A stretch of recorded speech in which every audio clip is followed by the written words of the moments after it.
What is good, everybody? JT Sports here, back at you guys with another episode of the JT Sports Podcast. And on this episode, I am going to be give you guys my 2022 NFL free agency day one recap and reactions. The Pittsburgh Steelers signed Mitchell Trubisky. Really upsetting. We're going to be talking about that. Plus, the big days that the Jacksonville Jaguars, the Miami Dolphins, the New York Jets, and the Los Angeles Chargers had day one of free agency, plus some notable day one free agency signings. Now, if this is your first time listening to the JT Sports Podcast, welcome. I appreciate you for tuning in. Make sure that you go ahead and follow me on all of my social media platforms. You can follow me on Twitter at JT Sports __. My Instagram is at JT Sports _. And lastly, if you are listening to this on the podcasting platforms, make sure that you go ahead and subscribe to the YouTube channel. Also, for those of you guys listening to the podcast on YouTube, make sure that you check out the JT Sports Podcast. Every video that is uploaded on the channel is available in audio format on every single podcasting platform. Apple Podcasts, Google Podcasts, Spotify Podcasts, wherever you get your podcast from, the JT Sports Podcast is available. All you got to do is go to whichever podcasting platform you use, type in the JT Sports Podcast, it should pop up, or you can click the link down in the description, scroll down a little bit, and it will take you to the Apple and Spotify podcast link, so you guys can go ahead, check it out there. Make sure you leave a like on the video and leave a 5-star review on the podcast. The Miami Dolphins had a really big day in free agency. So they started the day off re-signing edge rusher Emmanuel Ogbah to a 4-year deal, $65 million, $32 million guaranteed. Really good signing, bringing back Emmanuel Ogbah. He has had consecutive seasons with 9 sacks, so made sense to re-sign him. He got a pretty good deal, and I think it was well earned. Then they brought in former Arizona Cardinals running back Chase Edmonds. They signed him to a 2-year deal worth $12.5 million. And this move was really interesting to me because the running back position for the Miami Dolphins has been a weak point of this team for the last couple of seasons now. And they've been trying to figure out, the running back situation, bringing in different guys, and nobody has really materialized as the forefront RB1 for Miami. So by bringing in Chase Edmonds, I'm going to be interested in seeing if Chase Edmonds can be a 3-down back, because he definitely does have the skill set. Last season for Arizona, he kind of got his opportunities taken away by James Conner, because James Conner really started getting hot, and then James Conner ended up becoming, the lead back. But despite James Conner, becoming the RB1 in Arizona, Chase Edmonds was still really productive last season. 592 rushing yards, 5.1 yards per attempt on 116 carries. He also had 2 touchdowns. Also was a factor in the passing game, 311 receiving yards and 43 receptions. And that's what has me excited about what Chase Edmonds could do with the Miami Dolphins. It's the fact that you have somebody who has the ability to do everything. He can catch the ball out the backfield. He also can run the ball as well outside. I think that Chase Edmonds is going to be a really good pickup for the Miami Dolphins, especially under new head coach Mike McDaniels, who probably is going to be able to get a lot out of Chase Edmonds. However, they still do have other running backs on the roster, such as Duke Johnson and Myles Gaskin. So we don't really know what Chase Edmonds' role is going to be, but I am expecting him to have a pretty heavy role at the moment, since he is a better pass catching back than Myles Gaskins, and Duke Johnson is pretty good catching the ball as well. But I think Chase Edmonds is a better overall and a better complete back than what the Miami Dolphins have and have had over the last couple of seasons. They also signed wide receiver Cedrick Wilson, and Cedrick Wilson was one of the more underrated wide receivers going into this year's free agency because he got overshadowed by Amari Cooper, Michael Gallup, and CeeDee Lamb. Last season, he had a career season with the Dallas Cowboys, catching catching 45 passes for 602 receiving yards and 6 touchdowns as well. He has pretty good size, 6'2", 200 pounds. He's a really good deep threat. He also can do a little bit of damage, after the catch, but you look at how he's going to complement Tua Tagovailoa, like he could end up being a very good red zone threat because he has the size, and on top of that, the speed that he has downfield is kind of underrated also. So I like the addition of Cedrick Wilson. What role is he going to have in this Dolphins offense? Because we know about Jalen Waddle had a fantastic rookie season. What about Devontae Parker, Preston Williams, Isaiah Ford, some of the other wide receivers that they currently have on this roster? How is Cedrick Wilson going to mix into the Dolphins passing game? How is Mike McDaniels going to utilize him? And the last signing that we have to talk about for the Miami Dolphins, they signed quarterback Teddy Bridgewater to a one-year deal, and reportedly Teddy Bridgewater is going to be backing up Tua. Pretty much what the consensus is about this move. He's going to be the backup, and I like it. It makes sense, even though I thought we would see Teddy Bridgewater be mentioned a little bit more when it came to other quarterback vacancies, such as the Indianapolis Colts and the Pittsburgh Steelers, because Teddy Bridgewater had a pretty solid season for the Denver Broncos, in my opinion. It's not the most fantastic from a statistical standpoint, but he won games and he did what the Denver Broncos needed him to do, which was take care of the football and not lose games. And I think that Teddy Bridgewater, is still good enough to be a serviceable starting quarterback. However, he is going to be going down to South Beach for a year, and he's from the South Beach area, so this probably was another reason why he was okay with accepting the role of being the backup to Tua Tagovailoa, because he grew up down in that area, so it's pretty much home to him. So he's coming back home. He's going to be familiar with everything. So it made sense why Teddy Bridgewater was okay signing to be the backup quarterback for the Miami Dolphins. And I also think that Teddy Bridgewater is a very phenomenal guy to have in the locker room. Great leader, great character, always somebody who is quick to bring up a teammate when they're down. And I think he's somebody who Tua Tagovailoa is going to need in his corner, because Tua hasn't really gotten a lot of support from the Miami Dolphins. You think about all of the rumors that you heard about the relationship that Tua and Brian Flores had. Brian Flores not really wanting him. It seems like Tua was kind of unwanted. We didn't really know how the other Dolphins players feel about Tua, but there were some players that came out unanimously and spoke out against Tua Tagovailoa, saying they didn't really have a lot of confidence in him. So having Teddy Bridgewater in that locker room, being by Tua's side, is going to be something that I think could be monumental for Tua and his development, because I definitely think that he needs a big support system down there in Miami. So this is the recap of the Miami Dolphins day one of free agency, their signings. I think overall this was a fantastic day for the Miami Dolphins starting free agency, and I'm eager to see, what other players are they going to look to add. They didn't really sign any offensive linemen day one of free agency. That's definitely something that is going to have to improve.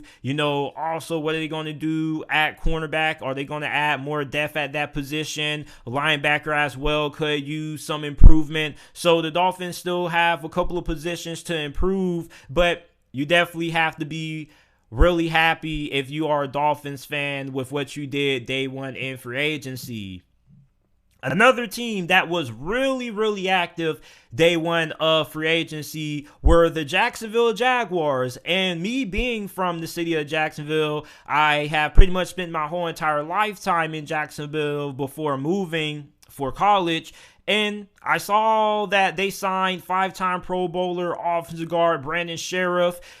I was looking at that notification. I was like, okay, I see Jacksonville improving the offensive line, making sure that they can protect their franchise quarterback Trevor Lawrence, something that they did not do a great job doing last season. And Brandon Scherff has been one of the best offensive linemen in the NFL. He's probably one of the best offensive guards in the NFL for over the last decade or so. He probably could be named to the NFL's all-decade team. So this is a huge signing for the Jacksonville Jaguars. This definitely made the Jacksonville Jaguars 2 times better already than what they were last season, Brandon Scherff, because it's all about being able to win up front. A lot of people forget this. A lot of people think that you got to have all these fancy wide receivers and you got to be able to throw the football and have all these great plays. But to win a Super Bowl, you got to be able to win up front. And that's why the Cincinnati Bengals lost the Super Bowl, because when the game came down to the final moments and the Cincinnati Bengals offensive line needed to step up and protect Joe Burrow to keep their Super Bowl hopes alive, they weren't able to do it, and the Rams got the better of them. So you look at the Jacksonville Jaguars, bringing in Brandon Scherff is absolutely huge. This is a great signing. Then you bring in Foye Oluokun, When you look at Foye Oluokun, like, this guy is a tackling machine. He had 192 tackles this past season, 3 interceptions and 2 sacks. Like, he is a monster. You pair him up with Myles Jack. Oh, the Jacksonville Jaguars are going to have a really solid linebacking core. You got him, Myles Jack, like, their linebacker unit is really going to be nasty with him. And also you got Josh Allen. Like, the Jacksonville Jaguars have some pieces on their front 7. However, they do need another edge rusher. You know, they do need to shore up the interior of that defensive line. But there are a couple of nice pieces along the front 7 of the Jacksonville Jaguars. And by signing Foye Oluokun to this 3-year, to this deal, like, it's going to improve the run defense tremendously and just improving the defense overall as a whole. They also signed defensive tackle from the New York Jets, Florenzo Fatosky, to a 3-year deal worth $30 million. I'm sorry if I mispronounced that name. I've been trying to pronounce it all day. I'm sorry. I tried my best, I know. But I definitely feel like they overpaid for him. He's a really good run stopper, but not really all that productive when it comes to the pass rushing aspect. So, like, he's not really a true 3-down player in a sense, because when it comes to pass rushing situations, he's not really all that effective. However, he is really good against the run. If you want to put him in short yardage situations, he's good in that aspect as well. But I just kind of think paying somebody a 3-year deal, $30 million for somebody who's just a pretty solid run stopper, kind of feel like they kind of overpaid for him. Then they signed tight end Evan Engram, 1-year deal, $10 million. I like this signing. The Jacksonville Jaguars have been in the market for a pass-catching tight end for like the last 3 seasons now. Evan Engram, I mean, he's considered to be a pass-catching tight end, even though he has struggled with drops throughout his career so far. But he is a former Pro Bowler. He has really good speed. As a matter of fact, before free agency has even kicked off, there's been a lot of rumors talking about how a lot of coaches and teams want to sign Evan Engram and not just play him at tight end, but also play him in the slot as well. And I think that would be perfect for Evan Engram, playing him in the slot, because it offers a mismatch advantage for the Jacksonville Jaguars, because Evan Engram has really good size for a tight end and phenomenal speed for the position as well. So he's going to be difficult for linebackers to keep up with speed-wise, and he's going to be difficult for defensive backs to guard just because of his size. Now, the thing with Evan Engram is, you know, drops and also durability. He hasn't really been good when it comes to staying on the field and maintaining the ability to stay healthy, but you're only bringing him in for 1 year. $10 million for Evan Engram seems like, I personally think it's kind of a little bit too much to pay him $10 million. I probably would have settled around $7 or $6 million, but the Jacksonville Jaguars desperately just need all the talent they can get. So I can understand why they're throwing a little bit too much money out there. But you bring in Evan Engram, you definitely improve the tight end position. Then one of the biggest head-scratching signings of the day was the Jacksonville Jaguars signing Christian Kirk. Now, what's head-scratching about this isn't the decision to sign him because they need to improve the wide receiver position. It's the amount they decided to give him. They're giving him a 4-year deal worth $84 million. He's pretty much making $18 million a year, making him a top 10 highest paid wide receiver in the league. And Christian Kirk is, a solid number 2 option, or at least he has proved to be a really good number 2 option during his time in Arizona. However, there hasn't really been anything that has showcased to me that he has what it takes to be a true number 1 option, because by giving him this contract, making him a top 10 highest paid wide receiver in the NFL, you're basically saying you have enough confidence in him to be your number 1 wide receiver. Does he have the skill set? Yes, he does, but he is fairly inconsistent. So you're giving this guy wide receiver 1 money who hasn't had a proven track record of consistency, and you also giving high level money to somebody who is one of the more inconsistent wide receivers in the league. Now, last season was probably one of the best seasons of his pro career. He caught 77 passes for 982 receiving yards,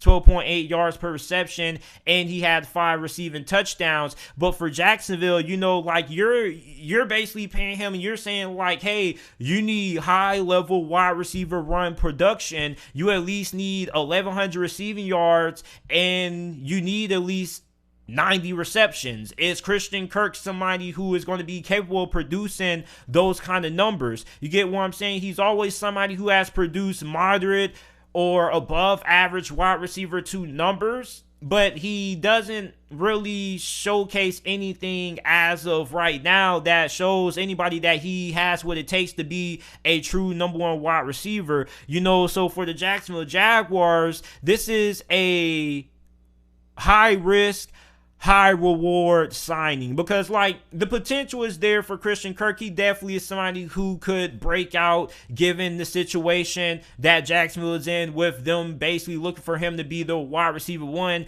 And when he was playing for Arizona, DeAndre Hopkins was there. He was the primary wide receiver. So that kind of, lowered Christian Kirk's numbers, and it kind of capped Christian Kirk off a little bit. Well, now with him going to Jacksonville and being the main option, expected to be the number 1 wide receiver, his production could increase, and he could end up becoming, one of the best receivers in the league. It could happen. That's why I said this is a high risk, high reward signing. You're giving him a lot of money to somebody who hasn't really been the most consistent. However, he does have the potential to be a very good wide receiver 1. It's just, is it going to come along? Then Zay Jones, they signed him to a 3-year deal worth $30 million. This is probably one of the worst free agency signings so far, because Christian Kirk got overpaid. A little bit understandable. You get what I'm saying? But paying Zay Jones a 3-year deal, $30 million, doesn't really make a lot of sense, because he's somebody who hasn't even had even the level of production that Christian Kirk has had.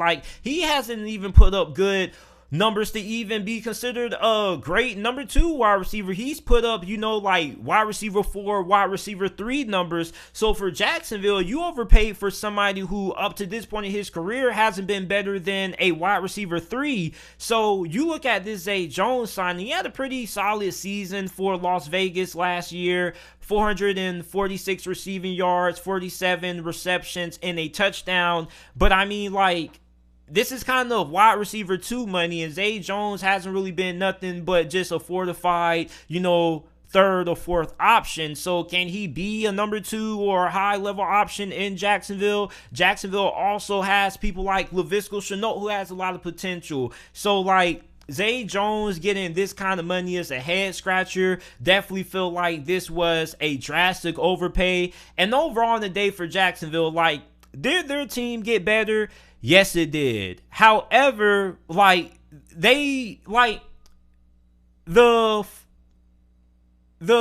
signing of Brandon Scherff, very good.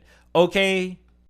The signing of Foye Oluokun, phenomenal. Two fantastic signings. But then after those two signings, that's where they kind of start getting a little bit off to me in terms of the contract. They brought in what they needed. Okay, they definitely improved a little bit at the positions that they have needed to address so far. However, they have kind of overpaid for players who haven't really played up to the level of money that they are receiving. And you have huge concerns if any of these players, such as Christian Kirk or Zay Jones or Evan Engram, are going to be able to play up to the level of money that they are receiving. Foye Oluokun, Brandon Scherff, they already have proven that they are deserving of the contracts that the Jacksonville Jaguars have given them and that they have verbally agreed upon. However, you look at Christian Kirk, Zay Jones, you look at the kind of money they're making, could be pretty risky because there's a high chance that neither one of them plays up to the level of contract that they have received from the Jacksonville Jaguars. So yes, the Jacksonville Jaguars have gotten better. However, they kind of did overpay for players who haven't really looked all that consistent as you would like them to be. But interested in seeing how it works out in, the rest of the offseason, because there's still a lot of offseason to go. This is only day one of free agency. So there's still a lot of moves that the Jacksonville Jaguars can make, but they definitely did overpay for a couple of, of the signings that they made. The New York Jets had a pretty busy day also. Day one of free agency, they re-signed wide receiver Braxton Berrios, coming off a phenomenal season. He got a 2-year deal worth $12 million. He was an all-pro kick returner. He also caught 46 passes for 431 receiving yards and 2 touchdowns as well. They also signed offensive lineman Laken Tomlinson to a 3-year deal worth $40 million. Now you continue to improve the offensive line. You already have offensive tackle Mekhi Becton. You have offensive guard Elijah Vera Tucker. Now you have offensive lineman Laken Tomlinson. So the New York Jets offensive line is coming along very nice. And you add a piece or two more, and that offensive line is going to be very good, above average. So it remains to be seen if they're going to continue to improve the offensive line via the draft, or if they're going to sign another offensive lineman and draft another one in the upcoming 2022 NFL draft. Really excited because now with the offensive line built up, Zach Wilson is going to have more time to throw the football. And on top of that, it's also going to improve the run game because the run blocking is also going to improve as well. And for the New York Jets, this is going to be really big that the run blocking is going to improve, because you look at how their offense is structured. It's pretty much structured to get the run game going, use play action to attack defenses vertically. So understandable why they signed Laken Tomlinson. I think he was one of the more underrated offensive lineman in free agency this year. 3 years, $40 million, really good. Then they signed former Bengals tight end CJ Uzomah to a 3-year deal worth $24 million. I think that this is a pretty fair contract. I think that this is a market value deal for CJ Uzomah. 49 receptions, 493 receiving yards, and 5 touchdowns. And he's going to have a big role in the New York Jets offense, especially when you look at what they need out of the tight end position. They haven't really gotten a lot of production, and that's going to be really big because when you look at Mike LaFleur, his offense uses a lot of play action, and tight ends are normally pretty actively involved in this offense, not only when it comes to what they do in the run game in terms of their run blocking, but also what they do in the pass game as a pass catcher. And CJ Uzomah is somebody who he has some untapped potential. For Cincinnati, he was like a pretty reliable option, but I think with the New York Jets, he has the potential to blossom into more than just solid check down option or solid safety blanket. I think he has potential to emerge as one of the better tight ends in the league. All he really just needs is the targets. And when he was playing for Cincinnati last season, he wasn't really able to get the kind of targets that he needed to elevate his play, because You had T. Higgins, Tyler Boyd, and Jamar Chase also getting a fair share amount of targets. So for CJ Uzomah, if he can get 80 targets, even 90 targets, I think he could end up being a Pro Bowler. I think he has really good hands. He's pretty reliable in third down situations as well. So he's going to be a pretty good safety blanket for Zach Wilson, who he can trust. And, situations where the New York Jets may be in the 3rd and long situation, or they may be in a situation where they need to keep the chains alive. And CJ Uzomah could be a really good option.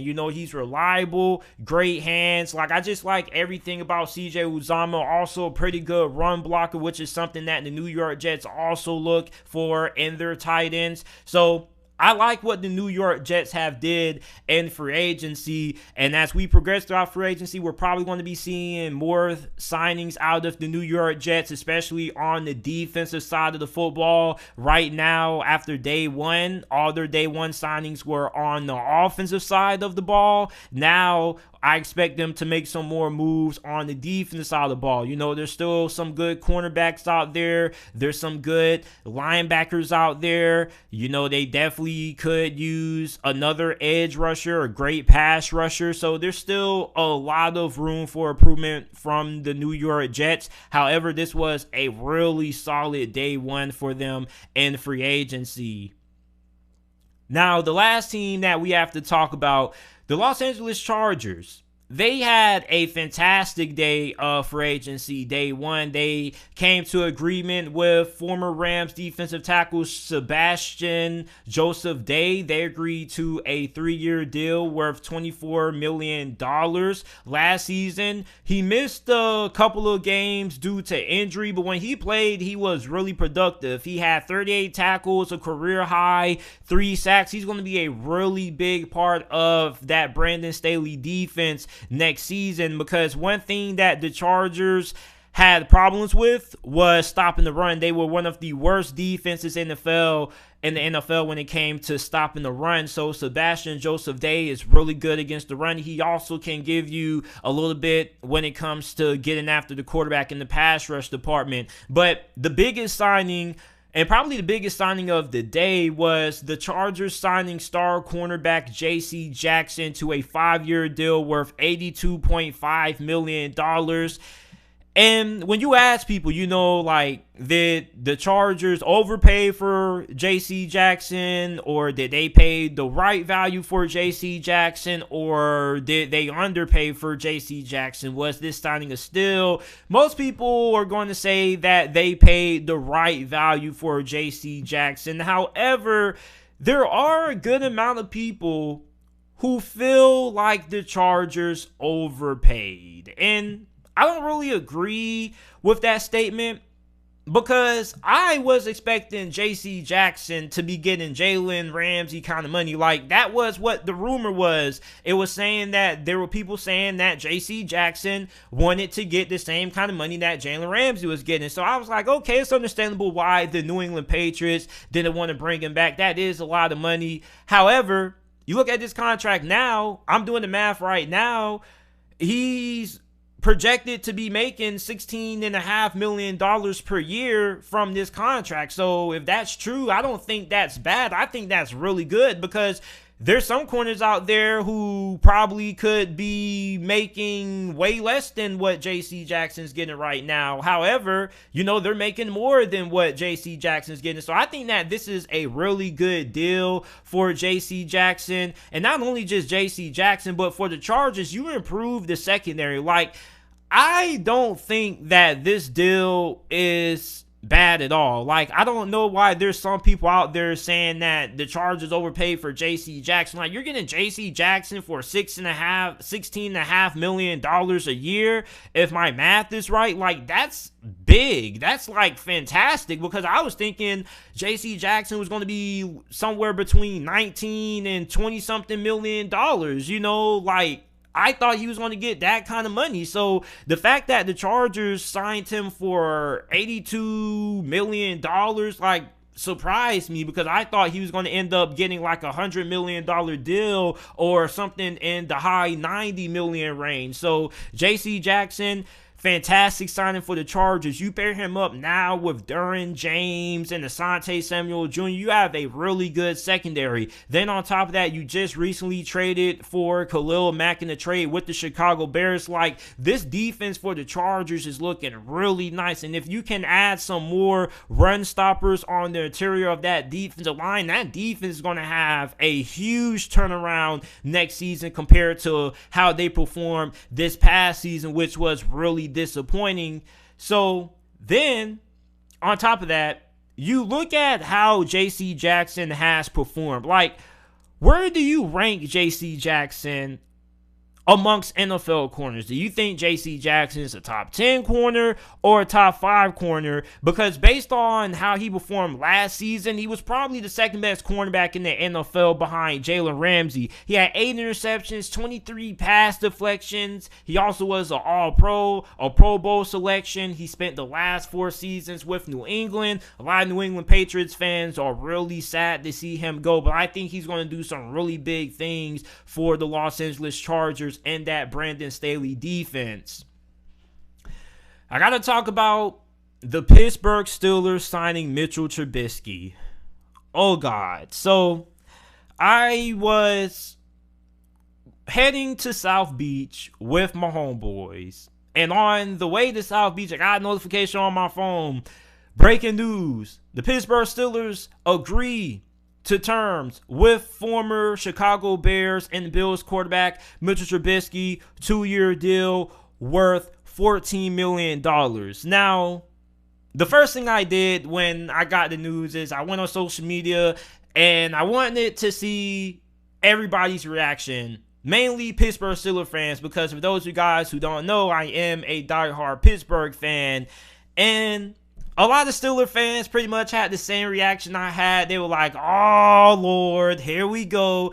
And what's funny is that there were the main people who were saying that, you know, this signing isn't as bad as what a lot of Steelers fans making it out to be, or the people who were trying to console Steelers fans and tell Steelers fans that, hey, Mitchell Trubisky actually could be a steal for you guys, were the non-Steelers fans. Like, I found it really funny. Like, the people who were defending this move and getting behind this move, who liked this move the most, were non-Steelers fans. So, like, there are non-Steelers fans trying to get Steelers fans excited about Mitchell Trubisky. And I recorded a video initially to the signing in the car on the way to South Beach, but I didn't upload it. I said, you know what, I don't really like it. I'm going to go ahead and redo it.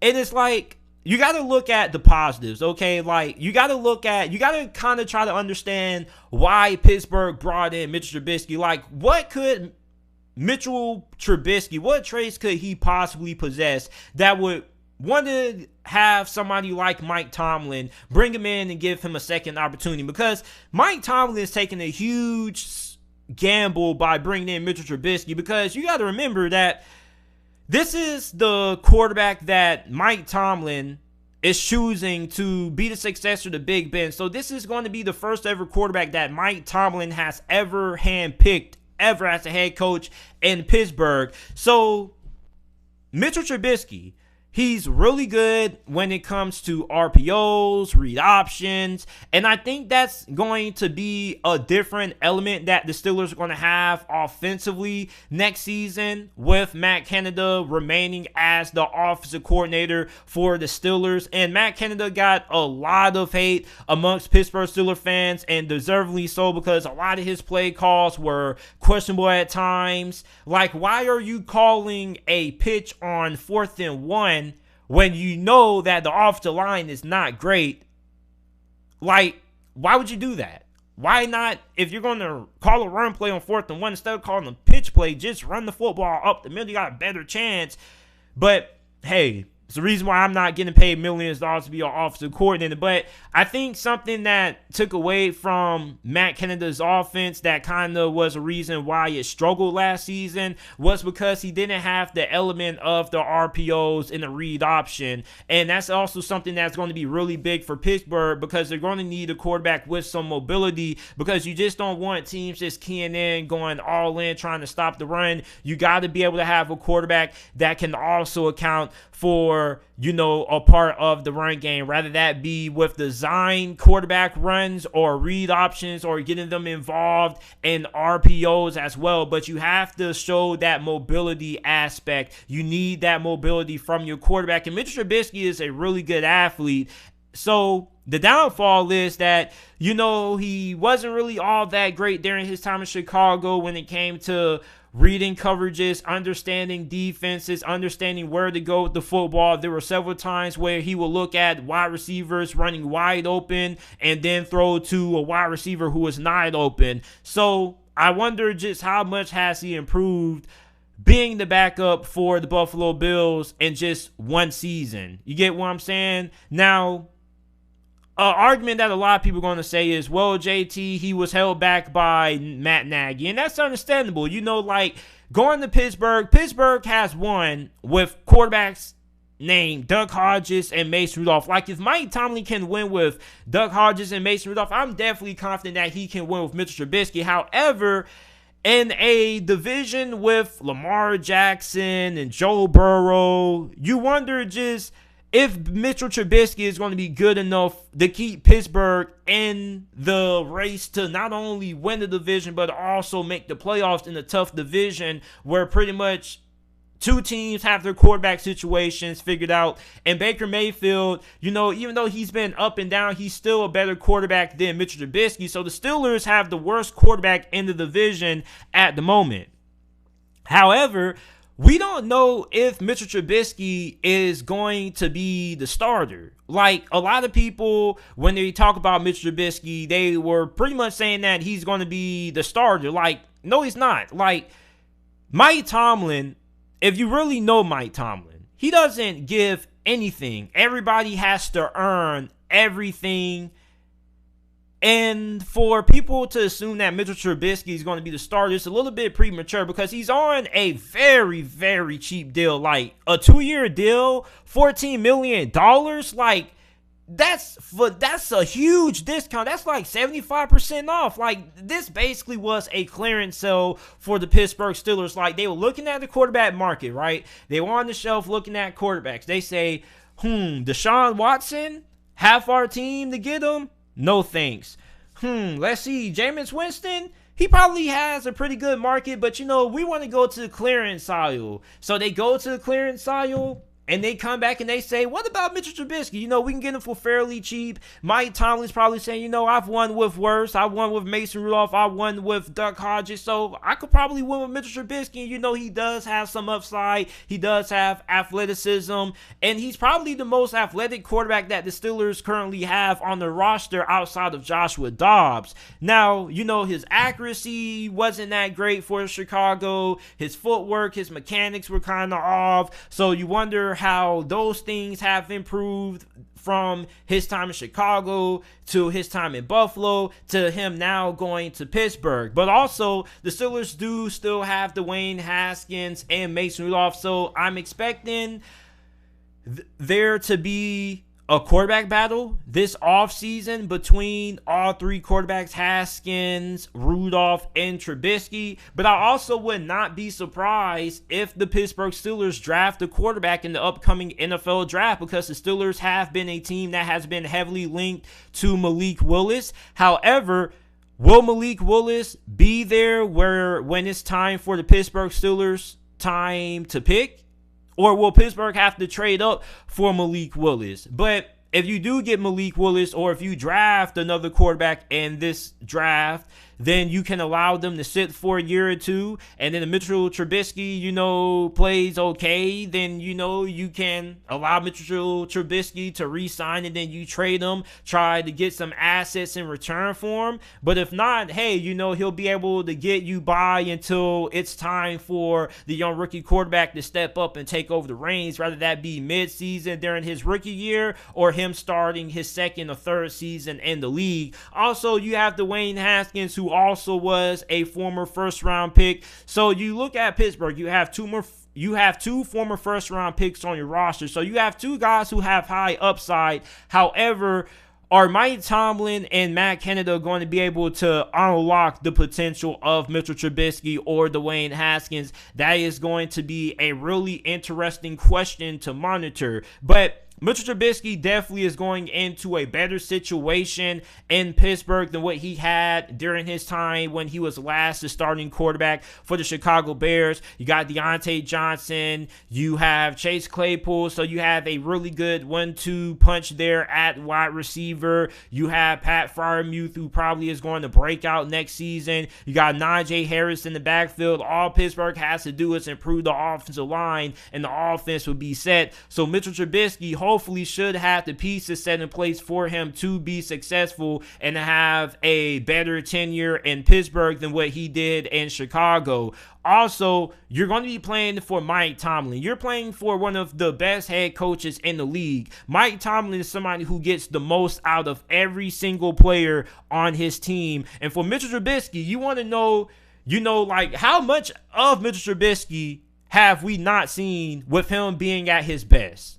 That's my question. Like, when we've seen Mitchell Trubisky at his best, he's been able to, get outside the pocket, extend plays, really good throwing on the run at times. And he's a really good athlete, especially when he has to run the football and pick up yards with his legs. So, like, what kind of untapped potential could Mike Tomlin unlock from Mitchell Trubisky? Because the physical traits are there. You get what I'm saying? He does have the physical traits. But the problem with Mitchell Trubisky has never really been the physical tools. It's always been the mental tools. So, eager to see what Mitchell Trubisky does with the Pittsburgh Steelers.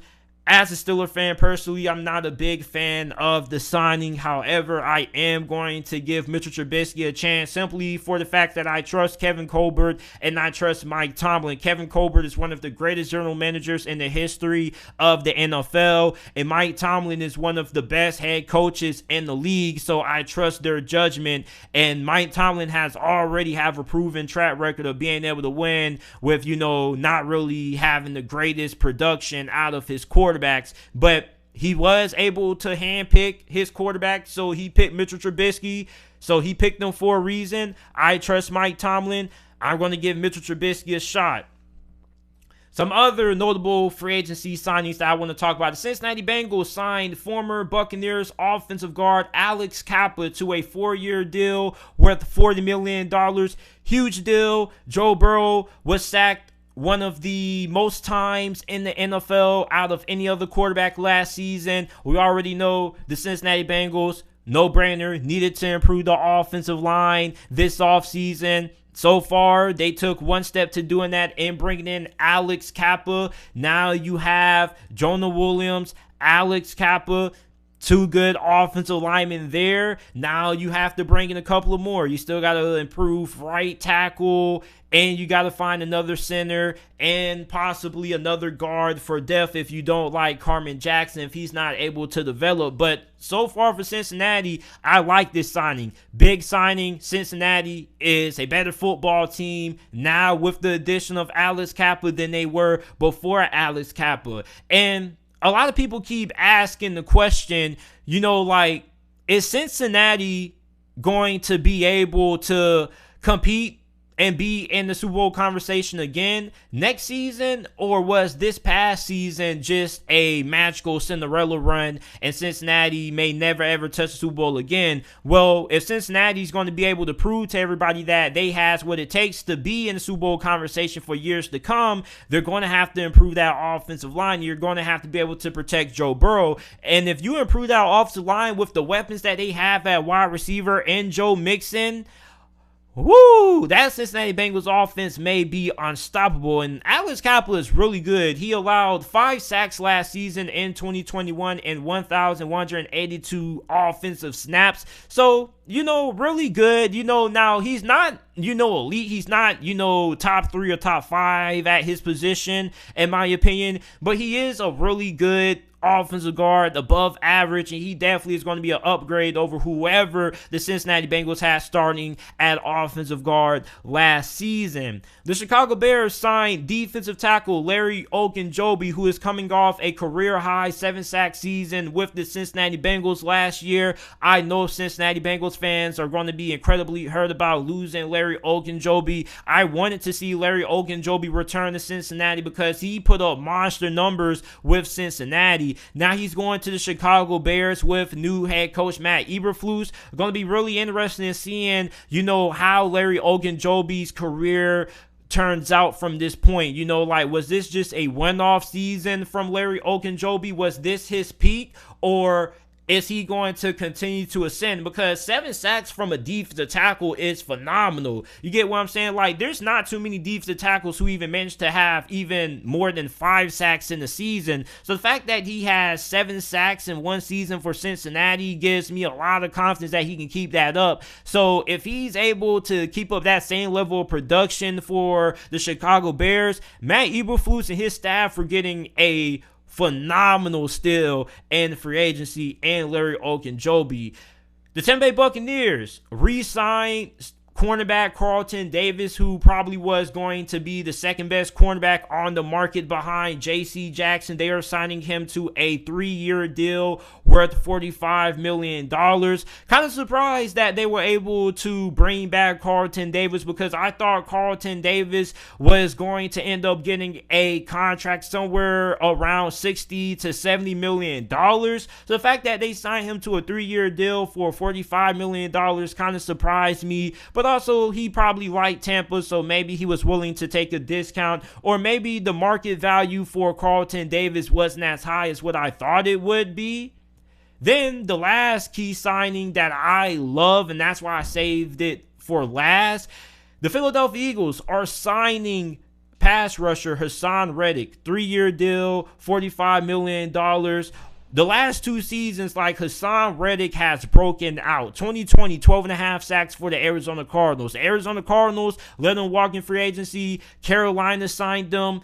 He had 11 sacks. Now he's getting a long-term deal with the Philadelphia Eagles. And for the Philadelphia Eagles, the pass rush has kind of been something that needed to be addressed. Now you bring in Haason Reddick, who has been really productive over the last 2 seasons. Hopefully that can continue. I think it will. I think at worst, Haason Reddick will give you 7-8 sacks, which isn't bad. But when you're giving him this kind of money, 3 years, $45 million, you're probably looking for 8-9 sacks a year at least. And then at the most, high end, 15, 16 sacks is probably going to be the high end. But I think 3 years, $45 million for Haason Reddick is a really big steal for the Philadelphia Eagles, because I thought that Haason Reddick was going to end up getting a big 4 or 5 year deal worth $60, $70 million. I thought he was going to be one of the more higher paid edge rushers in free agency. But this is a pretty good contract for the Philadelphia Eagles that they were able to come to terms with Haason Reddick. So this is it for this episode of the JT Sports Podcast. I appreciate you guys for tuning in. If you enjoyed this episode, make sure that you like the video, subscribe to the channel for more episodes of the JT Sports Podcast. If you're listening to this on Apple or Spotify, make sure that you go ahead and leave a 5-star review, share the podcast on your social media platforms with your friends, family, and acquaintances. And I will see you guys shortly with another episode of the JT Sports Podcast.